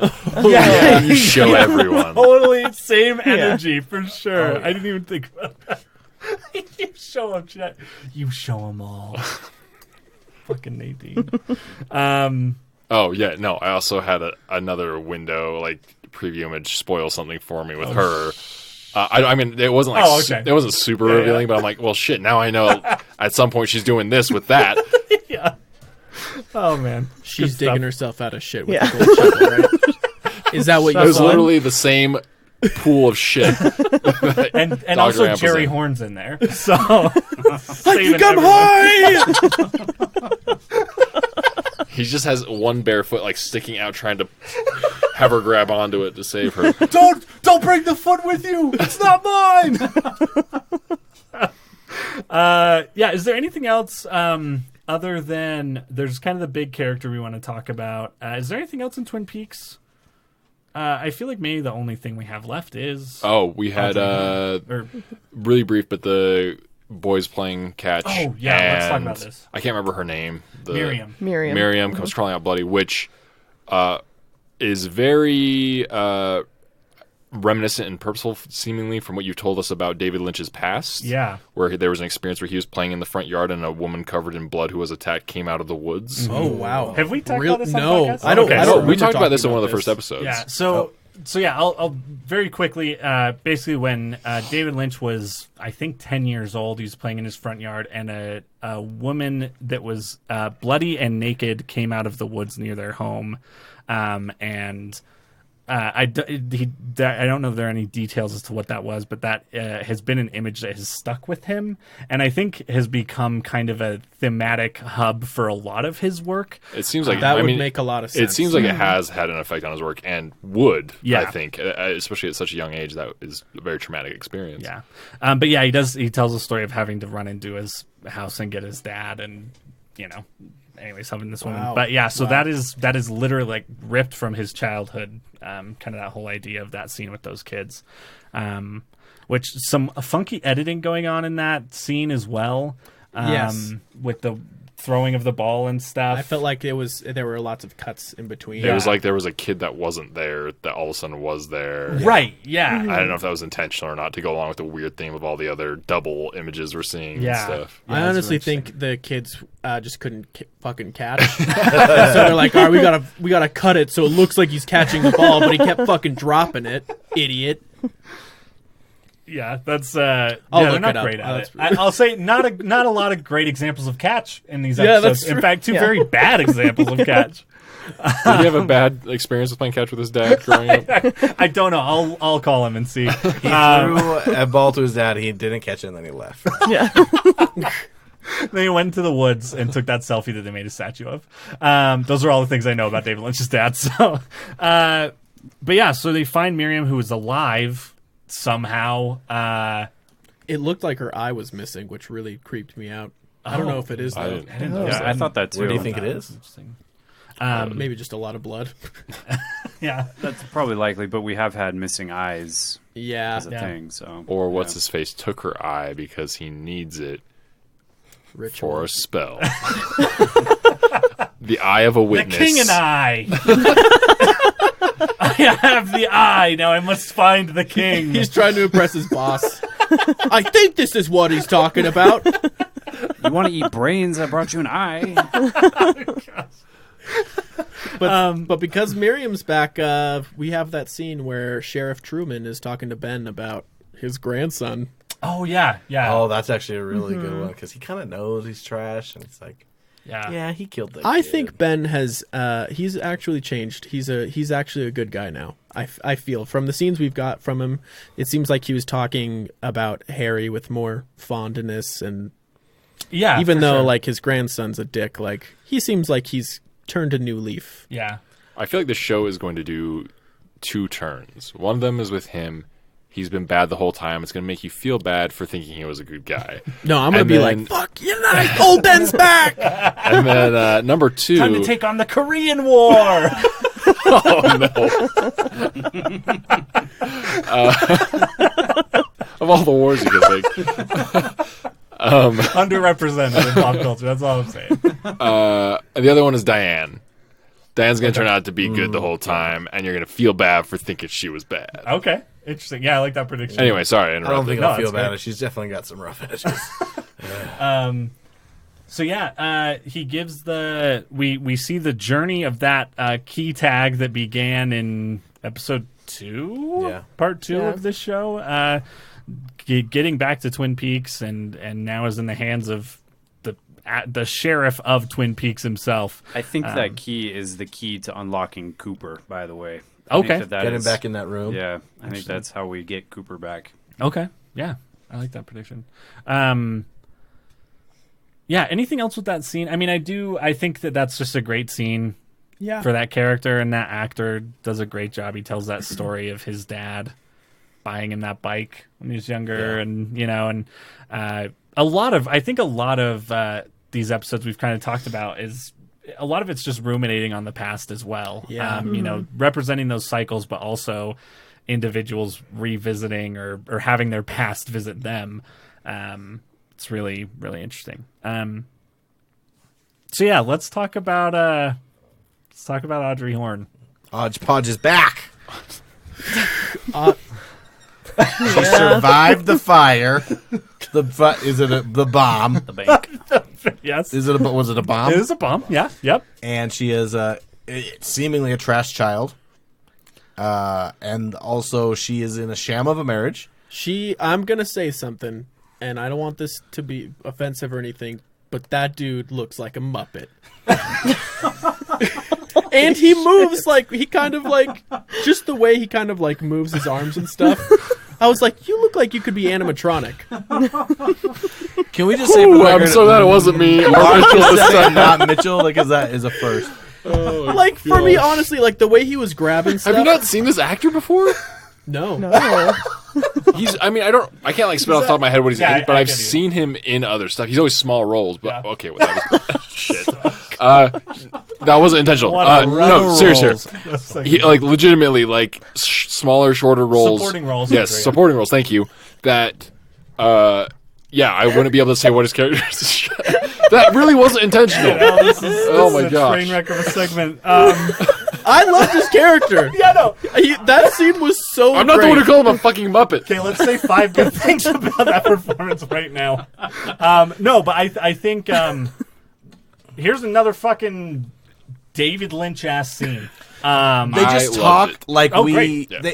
It's like a scene out of the middle of a soap opera that we're not watching. Yeah, Because Audrey's been living her life, and so all this crap is going on. It seems like things have gone horribly for her, which again, sad, but Yeah. realistic. I was going to ask you, did you ever, anyone who's taken acting classes, I don't know if you've done this, did you ever have to do a contentless scene? So I don't think specifically. basically in an acting class they will give you like 20 lines of dialogue between character 1 and 2, and the lines of dialogue are general enough that you can inject kind of whatever yeah. I have emotion that. or like backstory you want into it. There are like a few specific things in this scene, but so much of it is so general. It feels like a contentless improv. scene. It to me. feels Yeah. like Everything feels so Yeah. unintentional. I loved Yeah, it yeah. because it was so general. He's like, I got all this paperwork to do. Yeah. I'm tired. Oh my gosh! I wrote down my He's favorite line dialing from the that phone. scene. She so really wants him to come with her. What? I don't But get it. I wrote down my favorite line that he says in this scene. It makes me laugh every time, almost to the point where I need to pause it to hear the next thing. I wonder if it's It's my him same saying, one. "Come on, Audrey, you know I don't have a crystal ball." Such a good, So genuine. line. Yeah, Come and it's on, just Audrey. completely fucking diffusing like her emotion in the scene is just. Come on, Audrey. Don't be ridiculous. Like, it's such a great moment in that scene. I love it. Yeah. You have no idea what he's working on. Yeah. I got all this paperwork I got to a do, deadline. and, Yeah. I can't search for this missing person because I am so tired. Like missing Billy, who we know has been missing, because that guy who ran in and yelled at the double R was Yeah. also looking for him episodes ago. lots of name dropping in this scene of people we don't know who the hell they are. Yeah. which was fun. I was like, do I know those two people? Because, man, I'm so bad with names in the show. Can you imagine watching Game of Thrones season 1 and 2 with me? It was like, it was madness. Yeah, the fishbowl guy who has sex with the prostitute, but not in the brothel, but in the fire. I know who all the people you just talked about are, though, so you're totally good. I wonder if David Lynch was a little bit like, she's a fan. Is she a fan favorite character? Oh, for That's sure. how I always Oh, read yeah. it. Yeah, and I wonder if he was like, yeah, everyone wants her to come back. You know, I think you can be a big fan and not want to spoil yourself and still have kind of known which actors were going to come back if you're looking for it. And so they knew and they were waiting, and he throws this piece of shit scene at us. And when I say piece of shit, I mean, like, yeah, it was entertaining for reasons, but also it was like, we wanted it to be connected. We wanted it to be driven. We wanted to know more. And this is what we get. For lying about, you're not even going to tell me what she said, and then... Yep. Yeah. Yeah. The whole phone call scene. Yeah. Just going on forever.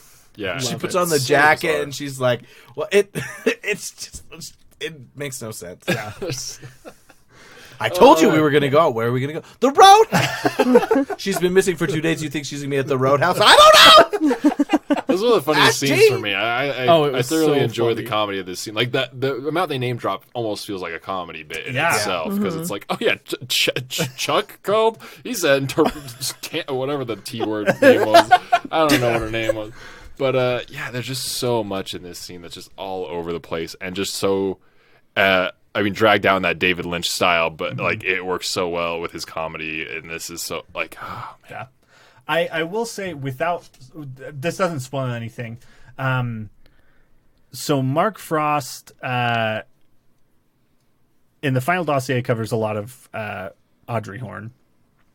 There's a lot of things when Sherilyn Fenn originally got the script that she really did not like. And so she actually went and talked with David Lynch, and they ended up reworking her entire part of this season of Twin Peaks. Really? Together. And then it was obviously like Mark Frost okayed it. Like it's not like a vindictive or bad thing. Sounds like but she went over his head. yeah, I mean, she went to David Lynch, who they're basically the head. I don't know, whatever. But yeah, it's a weird thing. But this is the stuff with Audrey this season is very specifically. If we think back to stuff that we know from the first 2 seasons of Twin Peaks, where David Lynch was like, "Fuck it, roll it. We're capturing this shit, and we're going to use it in some way." It very much feels like here we are the day before we're shooting. Let's do this. Let's figure this out. You know what I mean? So Yeah. so it's some of the more Lynchy stuff. I feel like, but yeah. So that's just a thing to kind of think about going forward. Because this scene for sure it fits the rest of the season. But yeah, it's a weird introduction. This isn't the conversation we expect to be seeing Audrey Horne having at this point. It's like a full profile shot of her to start it too. Like Yeah. it just cuts to just here she is. like not even like a 3/4. It's like from her shins up Yeah. in the distance, like side profile, and you're like, is that Audrey Horne? Yeah. Oh, that this is Audrey Horne. Okay, Yeah. it feels very unceremonious. Like in a way, I love this scene, but once again, just love what's going on, but also a little bummed we didn't get. You're missing It- what you love from Yeah. before. Yeah. For sure. Well, cool. I think, then we get the Roadhouse scene. Does anyone have anything about the Roadhouse scene? Kind of that we get more name dropping, more soap opera-ass kind of stuff, intrigue level stuff going on. Trick. Got Trick. Trick. He's going to get that motherfucker who chased him off the road. Hey guys, The most ridiculous. man, that I'm gonna get a beer. performance. You want another one? I know you do. You want another one? Fucking Trick. Someone He's probably friends with Someone Cash. didn't lock down the set correctly that day, and that guy was just going to get a drink on his lunch break. I mean, it works so well with Bob that they just let anyone on set now. It could be the next great thing. Well, is there anything else? Is there anything else about these episodes that we missed that you guys want to talk about? Or I feel like we covered pretty much everything Yeah. that I had to talk about for sure. Well, cool. Well, we are going to next week. We will be covering the next episodes of Twin Peaks, parts 13 and 14. Just three more weeks till we are right. done. Just crazy. Oh man, I'm getting emotional already. But yeah, so we'll watch those. If you have anything you want to communicate to us, any theories, any thoughts, if you want to question anything that we've brought up over the last hour, please shoot us an email, rewatchersonthepod@gmail.com, or reach out to us on Twitter at rewatcherspod. And we are going to go into our recommendations section after a brief musical interlude. Thank you.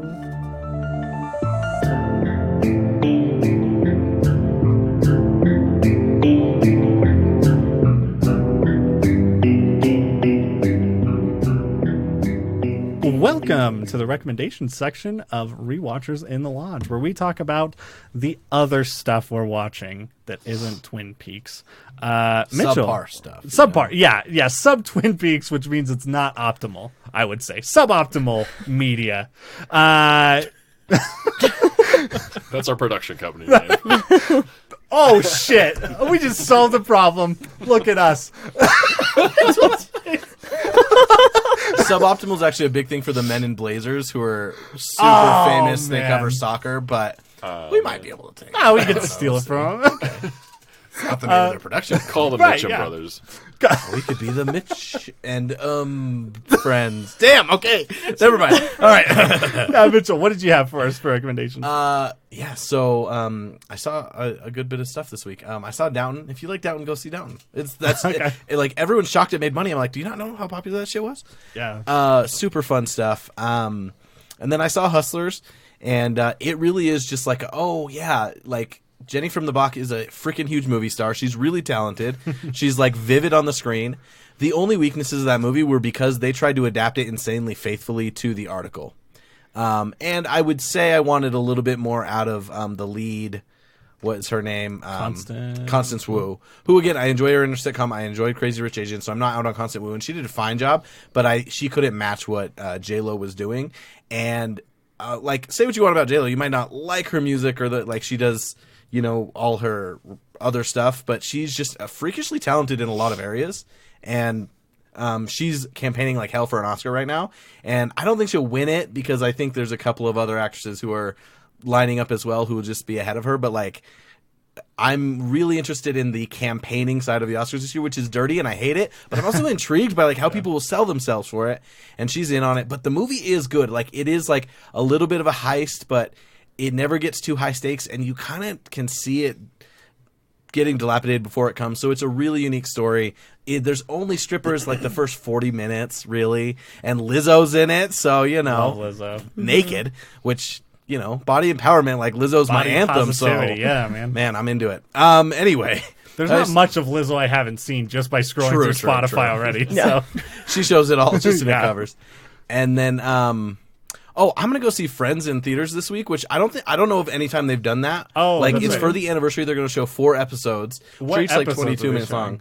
So there's 3 different nights of 4 episode clips. So the one I'm specifically going to has like when Ross's wedding, which is Ross's second wedding, which is when he says Rachel instead of Emily. Oh, Classic. The I know we know scene. Oh, okay. That, Uh-huh. yeah. So I grew up with Friends, and I'm still quite fond of it. And I was like, oh, like that's pretty unique. So it's Fathom Event. I don't think I've ever seen that where they're doing a sitcom for it. Yeah. Is every And night the so- 4 episodes, are they like next to each other? Like No. So they're It's just just like random? the best of. Okay. And I also checked because the first night had the pilot, but it wasn't like early episodes, mid episodes, late episodes. Like they're pretty scattered. They just okay. pick some of the best. There might be some theming to it, but my sister, who's a huge Friends fan, and I are gonna go and see those. And she knows everything like by heart. It's her favorite thing.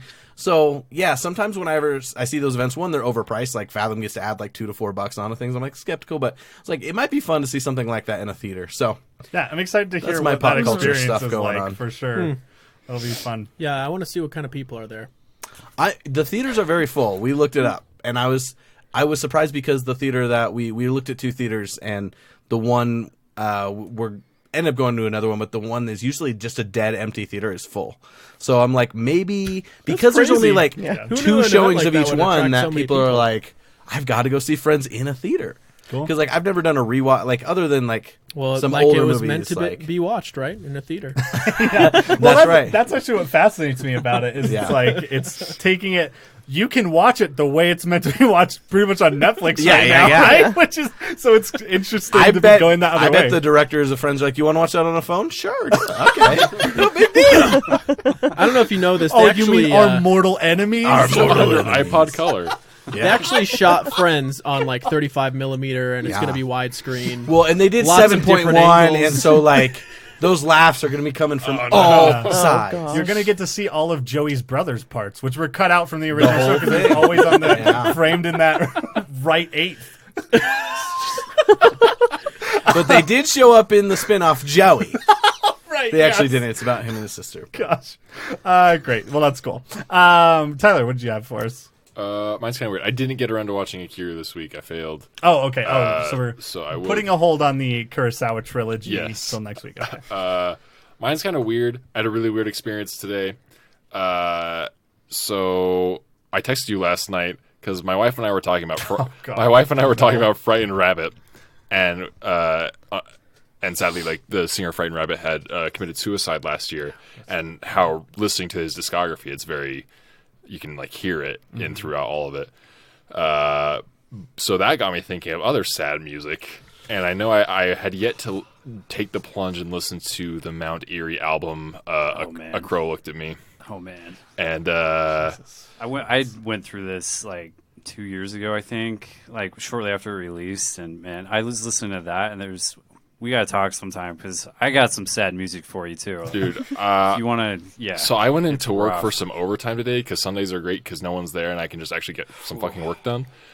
And I never get to listen to music during the week because people are always asking me questions and stuff, so I gotta just put my headphones on. I'm like, yeah, I'll do it now. I was openly weeping at my desk. Like, I was like full on crying. And there were other people there today. And I was like, I don't even give a shit. Like, I was like, man, this is tough to listen to. Like, I look halfway through. I'm like, holy shit, I still have like half this album to go. Yeah. It is, so I guess backstory for anyone who doesn't know, this artist, I can't even think of the name. Phil Elverum. Yeah. His wife died of cancer, and this whole album is just him with his guitar just trying to cope with that very recently after. You get the sense that, like, he didn't know where else to turn at that point, and that all he knew was how to express himself through music, and that's what he went to. It's not polished at all. It's very dirty. It's lyrically, you would not analyze him like, oh, this is really strong lyrically, but it's so genuine because it's so it's raw. It's everything just pouring out his heartbreak over this, and yeah, it's a hard listen. So if you just want to be depressed as fuck, give A Crow Looked at Me by Mount Eerie a listen. Yeah, it kind of fucked me up for a good portion of the day. Yeah. So there's that. Yeah. That was my weird experience today, and I don't recommend it if like being sad's not your thing. Like, when people ask me what music I like, I usually tell them. I mean, I know I've been talking a lot about metal to you recently, Yeah. but like, honestly, when people ask me that question, I'm like, the best answer I give them is like, I like sad music. It's a good way for me to like go through those feelings in a healthy way, in my opinion. So that's why I like listening to it. But if it's not healthy for you, don't do it. But yeah, No, I love sad music. All my like Spotify playlist recommendations are like sad folk, rainy day, like all these like I'm like, oh, I guess that's what I listen to then. Yeah, he's great. Frightened Rabbit is definitely maybe the not as openly weepy version. Yeah, of that, exactly. But, that's just incredible. more it'll kind of bum you out Yeah. instead of just wreck you. You know. yeah, that's very good. Cool, Riley, what did you have for us? Um, Please bring us out of this. Season 9 of Shameless was just put on Netflix, and I was sick a yeah. lot last week, so I watched most of it. I mean, Shameless is what it is. I like it a lot. Do they have a but- plan to bring it to a close at some point? Like, do they have a Yeah, set the final season? season's they? coming. Yeah. Because I've been like interested in it, but it's like I'm like, oh, there's like already like 8 seasons and Yeah. they're still going. How far are you in, Riley? I have like an episode and a half until I'm done with it. Whoa. How many Yeah. are on Netflix? Like, in like all the seasons. Yeah. I'm caught up on seasons. Oh, like I okay, just have like an episode and a half of the 9th season left. So I've been watching it for like a couple years. Oh, okay. Yeah. I didn't know if it was new. I just. Yeah, it's pretty good. Is this Emmy Rossum's list season, or is No, it her last she's season? in. She's This gone? is her last Okay, season, okay. and then the next season she won't be in, which will be weird because the show's kind of revolved around her up to this point. So it'll be interesting to see what they do without her. I So think. do you feel like they wrote her out in a good way? That she's leaving in a good way, or is it like Kind of. well, I got a job in this town? I feel like that's how it's gonna end up because I'm like an episode and a half away, and she's still around, just being the worst right now. Robin So bigot. That's why I had a hard time with that show because it felt so repetitive. Like Yeah. you don't want them to get out of their predicaments, but I wanted to see just a little bit more character growth. And so it's funny that I had read a couple articles when she was leaving last year. They're like, it's not like they're letting her elevate to this new level unless she finally figured something out and she's doing a great thing. They're like, we're going to keep her being her. And I think that they've decided that either the next season or the one after is the last one, and she's going to come back for a couple, and so is one of the brothers who left. So yeah, Cool.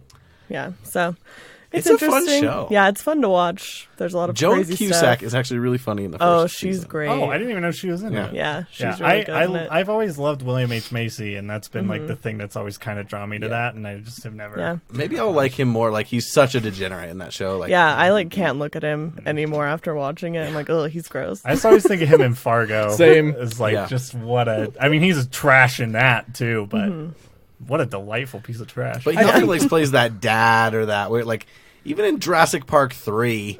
Yeah, true. Honestly, the first thing I ever saw him in was Mystery Men. Oh, With yeah. Paul I Shoveler, love Mystery and Men. he's- Yes. He's amazing. The shoveler. I shovel well. I shovel very well. Like, that's just what a great superpower. I think his most Oscar-worthy performance, though, is in that one with like Tim Allen where they're riding bikes. Wild Hogs. Wild Hogs. I actually 100%. enjoy that movie. John Travolta's best work. Oh yeah. How did the? The guy from Scrubs is in that. He's the cop, right? That Yeah. chases Yes, them he around. is. The cop who is very attracted to them. I actually haven't seen it. I just know Also, it's- probably a very problematic character at this point in human history to revisit. But Tim Allen's not worried about that. no. All right, Marcus, what do you have? I'll mention a few things really quick. I will continue to recommend One Strange Rock. I've kind of just been slowly watching a few episodes. Oh, cool. It's just so beautifully done. It's amazing. I don't know if I mentioned this last time, but the show Explained on Netflix, where they kind of just talk about a random topic each episode. Super cool. Super Is interesting. that the Emma Stone Stone one? one? So there's one called The Mind Explained, which that's the one Emma Stone narrates. Gotcha, And then okay. there's another one called Explained. I don't know if they're related. but Okay. Explained will talk about a wide variety of different topics. Okay, cool. And they're all really well done. And they're pretty short, quick episodes, usually under 20 minutes. And then I watched the Between Two Ferns movie on Netflix. I And also watched that this week. I loved it. It just made me realize how like Zach Galifianakis is my like sense of humor. Just like really awkward stuff and just the most bizarre fucking parody shit that Yeah. is so funny because it is so ridiculous.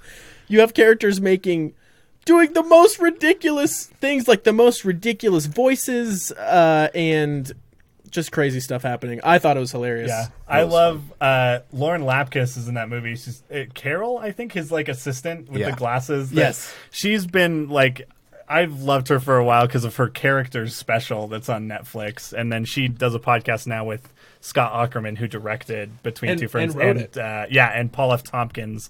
They have an improv podcast that is fucking insane, but she is so funny. That Isn't movie's the really plot that interesting. he kills Matthew McConaughey in an interview or something? briefly. And then has to like go on a road trip to somehow redeem himself It's for that? very stupid. It's but almost definitely a good like time. it's almost like a stand-up special with little bits of story in between. And you just Yeah. have celebrities playing ridiculous caricatures of themselves, Yeah. and sometimes playing different people. Yeah. It's great. It's so funny. The Paul Rudd bit in that Oh, gosh, is so it's so dumb, and anyways, it's really really fun.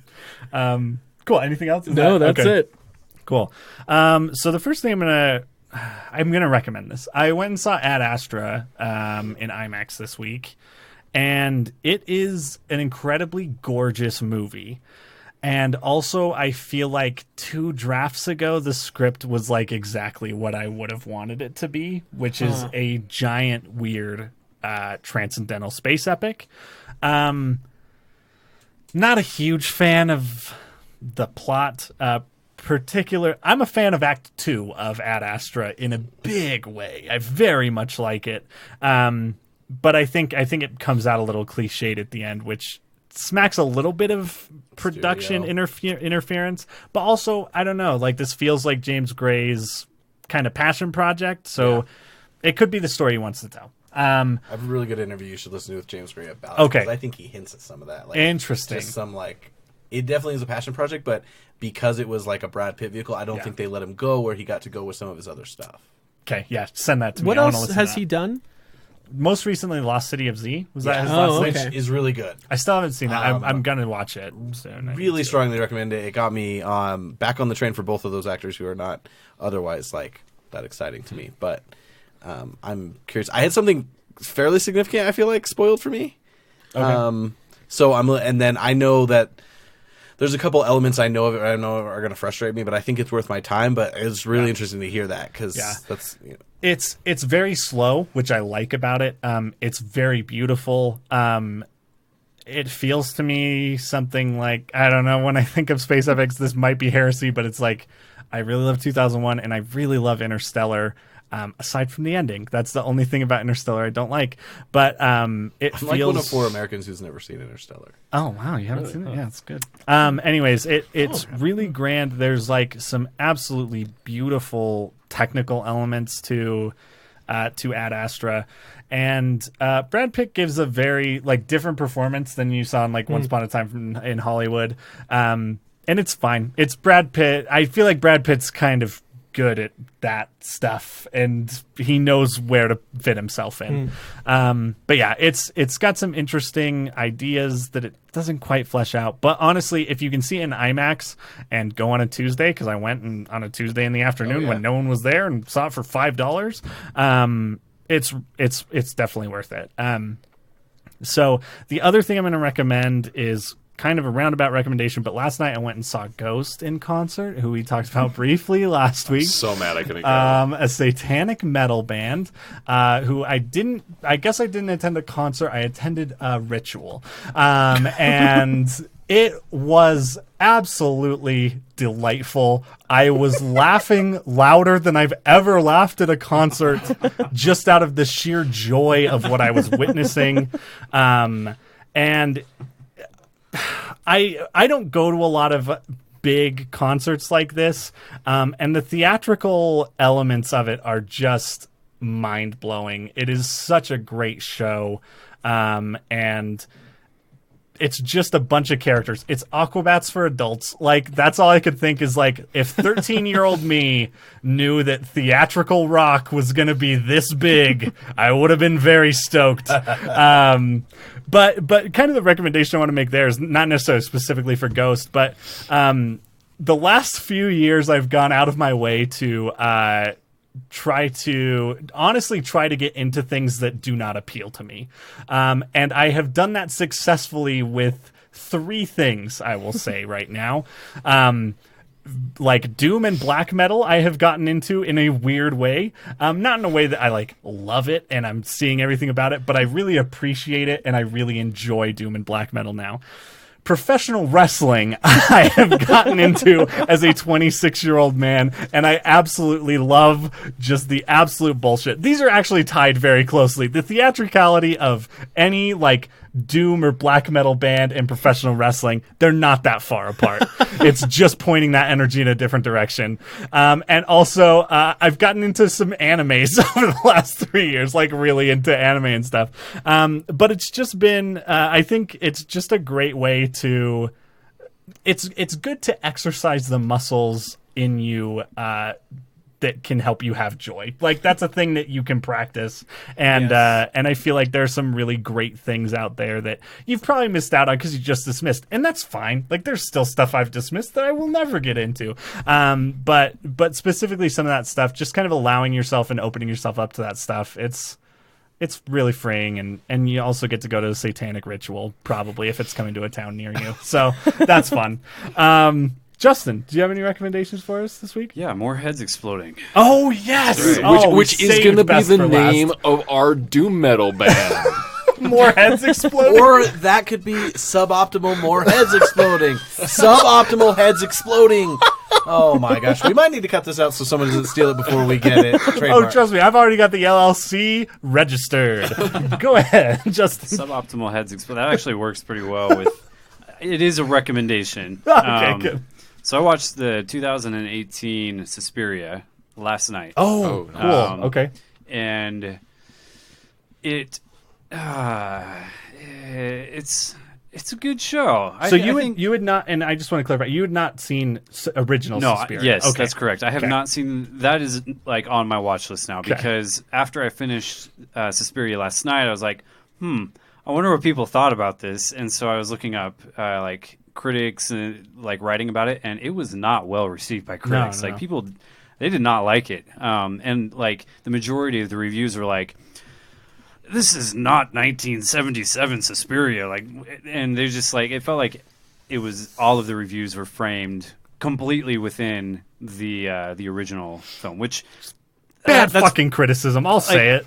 It's, to be fair, I can understand that because it is a remake, like, but at the same time, like, me coming into it not knowing anything about this movie, I knew it was horror, like that's kind of the mood that I'm in right now, like. I kind of want to watch The Witch again. Like, I'm just like, I'm in that mindset, like psychological, like crazy, just messed up shit. Like, I'm there. So I kind of knew that was kind of what I was getting into. But yeah, it's about a girl who ends up in West Berlin. It takes place in Berlin during the late 70s, I believe. Yeah, because I think it actually takes place when the year is set, the year that the original film came out. Right. Yeah. But she goes to go dance over there, and she's kind of been like drawn there. You kind of get this feeling that she's drawn there by like some supernatural powers, maybe, or it's just But it's immediately off the bat, like there's one scene pretty quick into the film that is horrifying. It's a dance routine where there are two dances going on. We'll just leave it at that, and it was. I watched this by myself. I started at 12:30 last night, and that's what I had in my mind as I was going to bed this morning. Good times. The climax of the film at the end is just a gore fest, and there are lots of exploding heads. And it was not as satisfying as I wanted it to be at the end. And after reading the reviews, I kind of understand sort of the critical reception of like this film tries to do a little bit too much, and I think I would agree with that. Just like the setting and like constantly reminding you of the political turmoil that's going on with I can't remember with the flight with the terror. There was some terrorists that. This is like an important world event that I am totally blanking on right now, but. Anyways, there is kind of a lot of that. I would recommend seeing it if you just want to see Tilda Swinton do some really amazing acting. She's fantastic, both as the dance instructor and as an old man, prosthetic penis and all. She does a great job. I'm in. So yeah, that's my recommendation. It's Cool. It's a trip. It's a good experience. You'll have to let me know what you think of Dario Argento's Suspiria when you watch it, because my first experience, I don't know if I've told anyone this before, but my first experience watching Suspiria was having a friend who was like, we should watch Suspiria, and then not being able to find it anywhere, finding a torrent, downloading it, and being like, this is made by an Italian director. Here's the Italian version of this movie. That movie's not in Italian, but the first time I watched it was, and we didn't have any subtitles. So literally we watched this movie with Wikipedia open to the plot synopsis, and we're like basically reading sentence, watching 5 minutes of movie and being like, okay, here's a new guy. Commandant Strasbourg. Okay, yeah, this guy's here. And I did not find out for like 2 or 3 years after that movie's not in Italian. It was so I have a very complicated relationship with Suspiria, but I love it. I really like it. Cool. All right. Well, I think that wraps us up for this week. So we will see you next week again. We're just watching parts 13, 14. We're just 3 weeks away from the end of Twin Peaks, which always terrifies me. So I was just convinced myself, I'm like, but I'm just 4 weeks away from starting the pilot again. I can't wait. So we'll be here to discuss parts 13 and 14 next week, and we will see you then. Signing off. This is Tyler Harris, Marcus Marinos, Riley Harris, Tyler McKinley, Mitchell Marshall, Justin Hammer. We'll be lighting the lamp for liberty. Goodbye. Take yourself out of the shit.